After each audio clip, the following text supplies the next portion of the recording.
હિંમતનગરના Gambhoi circle officer 30,000ની લાંચ લેતા ઝડપાયો।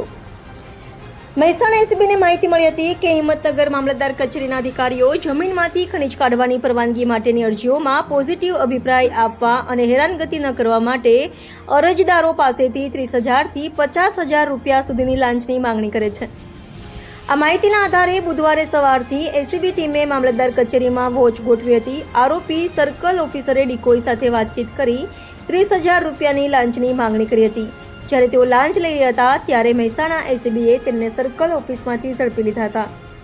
ત્યારબાદ સર્કલ ઓફિસરને હિંમતનગર એસીબી પોલીસ સ્ટેશનમાં લઈ જવામાં આવ્યા હતા। ત્યાં રાત્રિ દરમિયાન કાર્યવાહી હાથ ધરવામાં આવી હતી।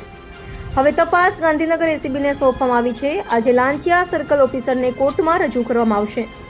જીતેન્દ્ર કુમાર પટેલ હિંમતનગરના બહુમાળી ભવનમાં આવેલ મામલતદાર કચેરીમાં નાયબ મામલતદાર તરીકે ફરજ બજાવે છે અને ગાંભોઈના સર્કલ ઓફિસર તરીકે કાર્યરત છે।